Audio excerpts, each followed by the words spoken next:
მოგესალმებით, მივესალმებით ჩვენს მსმენელს ეთერში ბოლდის სისხლი არის. შეგახსენებთ, რომ ბოლდის სისხლი პროექტ მისი ხმის ფარგლებში ხორციელდება, რომლის მხარდამჭერია გერმანიის საგარეო საქმეთა სამინისტრო და DVV International. დღევანდელ ჩვენს გადაცემაში სტუმრად ბოლდისის ნომერ მე-5 საჯარო სკოლის დირექტორი გვეყოლება. ინტერვიუ მომზადებულია ბოლდისის ხმის მოხალისე ჟურნალისტის მიერ. წინ ძალიან საინტერესო რამდენიმე წუთი გველოდება, ასე რომ დარჩით ჩვენთან ერთად. მოგესალმებით, გაეცანით ჩვენს მსმენელს. მოგესალმებით, მე გახლავართ ქალაქ ბოლნისის ნომერ მე-5 საჯარო სკოლის დირექტორი მადონა ლომსაძე. რა გზა გაიარეთ, რომ დირექტორობამდე მისულიყავით? დავამთავრეთ თბილისის ივანე ჯავახიშვილის სახელობის სახელმწიფო უნივერსიტეტი. უნივერსიტეტის დასრულებისთანავე დავიწყე მუშაობა ბოლნისის პირველ სკოლა-ლიცეუმში გერმანული ენის მასწავლებლად. ამ სკოლაში 17 წელი მოღვაწეობდი, ხოლო 2015 წლიდან დღემდე გახლავართ ბოლნისის მე-5 საჯარო სკოლის დირექტორი. როგორ ფიქრობთ, რა არის მთავარი თვისებები, რომლებიც კარგი დირექტორისთვის აუცილებელია? კარგი დირექტორი ვფიქრობ, რომ უნდა იყოს ლიდერი და უნდა ფლობდეს ლიდერის თვისებებს. ლიდერს უნდა შეეძლოს აღმოაჩინოს სხვა ლიდერები და ხელი შეუწყოს, რომ ისინიც გახდნენ შემდეგ ლიდერები. კარგი დირექტორი ყოველთვის უნდა ცდილობდეს ფუნქცია მოვალეობების განაწილებას და თანამშრომლებს შეუქმნას ისეთი გარემო, რომ მოახდინონ თავისი შესაძლებლობების უნარების რეალიზება. რა ინიციატივები გაქვთ შემუშავებული სკოლის გარემოს გაუმჯობესებისათვის? სკოლა, რომელშიდაც 550 მოსწავლეზე მეტი სწავლობს, ბოლომდე ყველა პრობლემა გადაჭრილი და მოგვარებული არ გვაქვს. მე ვიცი, რომ ჩემი მოსწავლეებისათვის ძალიან მნიშვნელოვანია სპორტული ღია მოედანი არსებობდეს სკოლაში. ვფიქრობ, ვეძებ სპონსორს, ძალას, რომ ეს სპორტული მოედანიც იყოს სკოლაში კეთილმოწყობილი და ჩემი მოსწავლეებისთვის იყოს კიდევ ერთი შესაძლებლობა იმისთვის, რომ ჯანსაღი ცხოვრებით იცხოვრონ და სპორტის გაკვეთილები მათთვის იყოს სრულფასოვანი. მზად, თუმცა არის ამავდროულად ძალიან სასიამოვნოც. რა რჩევას მისცემდით მას, ვისაც სურს, რომ ერთ დღეს დირექტორის პოზიცია დაიკავოს? ვორჩევდი, რომ იყოს სამართლიანი და პირველ რიგში საკუთარ თავისგან მოითხოვს უფრო მეტი და იყოს ყველასთვის მაგალითის მიმცემი. ვორჩევდი, რომ იცოდეს ეს პროფესია არის ძალიან რთული, ეს საქმიანობა ძალიან რთულია და ექნება ძალიან ბევრი გამოწვევა, ბევრი სიძნელე, იყოს ამ ყველაფრისთვის მზად, თუმცა არის ამავდროულად ძალიან სასიამოვნოც. როგორ ხდება ახალი ინიციატივების დანერგვა სკოლაში და ვინ არის ჩართული ამ პროცესში? ახალი ინიციატივების დანერგვის პროცესში სკოლაში ყველაა ჩართული. აი მაგალითისთვის ინიციატივა შეიძლება გაუჩნდეს მოსწავლეებს, მოსწავლეთა თვითმმართველობას, მასწავლებლებს. შესაბამისად, ჩვენ მერე ყველა ამ ინიციატივას ვიხილავთ და შეძლების დაგვარად ვუცხადებთ მხარდაჭერას, მხარდაჭერას როგორც ადამიანური, ისე ფინანსური თვალსაზრისით. რაც შეეხება ინიციატივები, ასევე სკოლაში შეიძლება შემოვიდეს ჩემითაც და ამ შემთხვევაშიც აუცილებლად მნიშვნელოვანია ყველა რგოლის ჩართულობა. სკოლა ეს არის ერთი დიდი საზოგადოება, სადაც ყველა რგოლის მნიშვნელობა ნებისმიერ ინიციატივის წარმატებით განხორციელებისთვის მნიშვნელოვანია. მადლობა საინტერესო ინტერვიუსთვის. მადლობა თქვენ, ჩემი დაინტერესებისთვის და წარმატებებს გისურვებთ. როგორ უდგებით გადაწყვეტილებების მიღებას კრიტიკულ სიტუაციებში? კრიტიკული სიტუაციები ხშირია სკოლაში. მნიშვნელოვანია ამ სიტუაციების სწორი გადაწყვეტილება, გადაჭრა. ხშირად ერთპიროვნულადაც მიწევს ხოლმე ამ სიტუაციების გადაჭრა. თუმცა აუცილებლად ვითვალისწინებ ჩემი კოლეგების აზრსაც. დავნეულობა ამჩვევია და ვფიქრობ, რომ ყველა კრიტიკული სიტუაცია დროულად და სწორად მაქვს გადაჭრილი. ძალიან დიდი მადლობა ქალბატონ მადონას, რომ იყო ჩვენი დღევანდელი გადაცემის სტუმარი.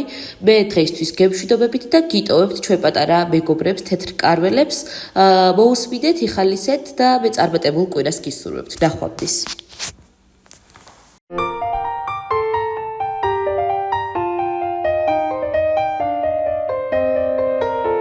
მოგესალმებით ძვირფასო მსმენელებო.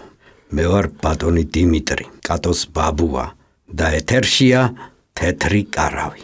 ჩვენი დიდი ოჯახის გადაწყვეტილებით დღეს მე წავიყვან გადაცემას, რადგან ის ხმოვანი წერილები, რომლებიც ამ ბოლო დროს მივიღეთ, ძალიან სერიოზულ პრობლემებზეა და ამჯერად სჯობს ბავშვები მოვარიდოთ ასეთ თემებს. ხომ გახსოვთ? ჩემმა შვილიშვილმა კატომ და მისმა მეგობრებმა თეთრი კარავი უფროსების დასახმარებლად გამოიგონეს და მიზანი უკვე მიღწეულია. უკვე იმდენ ადამიანს მოუგვარდა პრობლემა.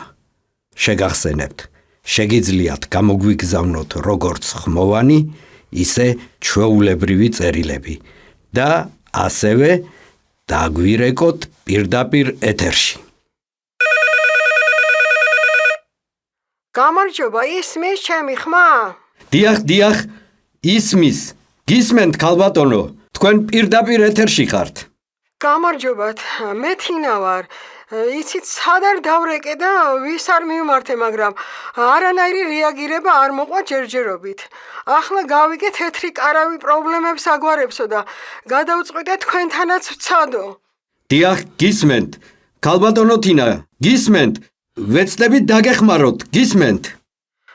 ძალიან აღელვებული ვარ და შეიძლება კარგად ვერც გადმოგცეთ რისი თქმაც მინდა, მაგრამ ასე ჩუმად ვეღარ ვიქნები. მისამართს არ ვამბობ, შეგნებულად არ ვამბობ, თუ ვინმე დაინტერესდებით, თეთრ კარავში დავტოვებ ჩემს ნომერს. მოკლედ, ჩემს პირდაპირ კორპუსში ცხოვრობს ახალგაზრდა ოჯახი. დედა, 3 მცირეწლოვანი შვილი და მამა. ქალი მთელი დღე მარტოა ბავშვებთან. უვლის, ეთამაშება, სადილს აკეთებს, აჭმევს, ასმევს, წიგნებს უკითხავს. ძალიან ახლოს არის ჩვენი კორპუსები და თითქმის ყველაფერი ჩანს ჩემი ფანჯრებიდან. ისეთი საყვარლები არიან, იმათ ყურებას არაფერი სჯობს. უფროსი ბიჭია, უმცროსები ტყუპი გოგონები.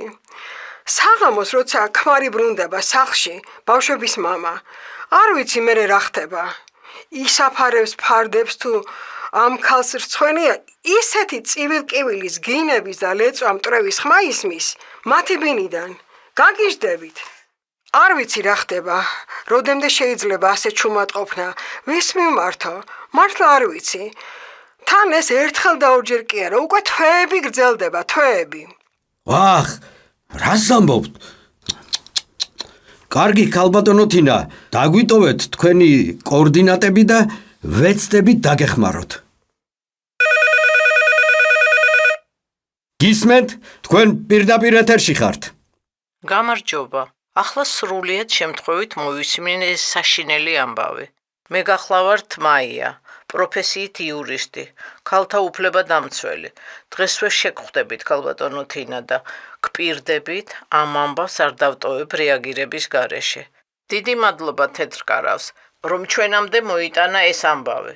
ყველა მიბაძეთ ქალბატონ თინას და გახსოვდეთ, რომ თითეული მოქალაქის ვალია ნებისმიერი სახის ძალადობა, რომლის შესახებაც ინფორმაცია გექნებათ, გაავრცელოთ, რომ არც ერთი მოძალადე დაუსჯელი არ დარჩეს. ამით უამრავ ადამიანს დავეხმარებით და ბევრი ადამიანის სიცოცხლის გადავარჩენთ. შენაგაშენა ღმერთმა. ვფიქრობდი, როგორ დავეხმაროთ ამ ქალს მეთქი და აგერ ბატონო. აი, ისე ვიღაც რეკავს. თქვენ პირდაპირ ეთერში ხართ, გისმენთ? გამარჯობა, მე მქვია ირინა. დღეს პირველად გისმენთ და არ ვიცი ეს ფაქტი რამდენად არის ძალადობა, მაგრამ მაინც მინდა რომ რაღაც მოგიყვეთ. ჩემს მეზობლად ცხოვრობს არაჩვეულებრივი გოგონა. არც იმის და არც ჩემს სახელს არ ვამბობ, რა ვიცი, მაინც მეშინია უფრო მეტი პრობლემები არ შევუქმნა. მხოლოდ იმას ვიტყვი, რომ ერთი პატარა ლამაზი სოფლიდან გიკავშირდებით. ზუსტ მისამართს კი თეთრ კარავში დავტოვებ. მოკლედ, ამ ჩემმა მეზობელმა გოგონამ წელს დაამთავრა სკოლა და უმაღლესში აპირებდა სწავლის გაგრძელებას, მაგრამ მშობლების გადაწყვეტილებით ათხოვებენ. წარმოგიდგენიათ, ყოველდღე ვხედავ, როგორი მოწყენილი და დათრგუნული დადის. მეზობლებდანაც აუგზალეს ურთიერთობა და სკოლის ბანკეტზეც კი არ გაუშვეს. ეტყობა იმის შიშით, რომ მასზე ვინმე გავლენა არ მოახდინოს. გუშინ ვნახე, რომ Facebook-იც კი გაუუქმებია და გადავწყვიტე დავეხმარო. აქ მეც ვერ ვიტყვი. უფრო მეტ ინფორმაციას და ჩემს საკონტაქტო ნომერს თქვენს მისამართზე გამოვაგზავნი. იქნებ ის ქალბატონიც მაია ქვია, ხო? ქალთა უფლებების დამცველი, დაგვეხმაროს, მაგიტომ უფრო დავრეკე.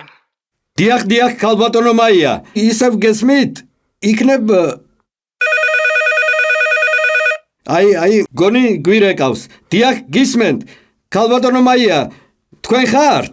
დიახ, მე გახლავართ, გისმენდით და დღეიდან თქვენი აქტიური მსმენელი ვიქნები. ქალბატონო ირინა, სწორედ მოიქეცით, რომ არ დამალეთ ეს ამბავი.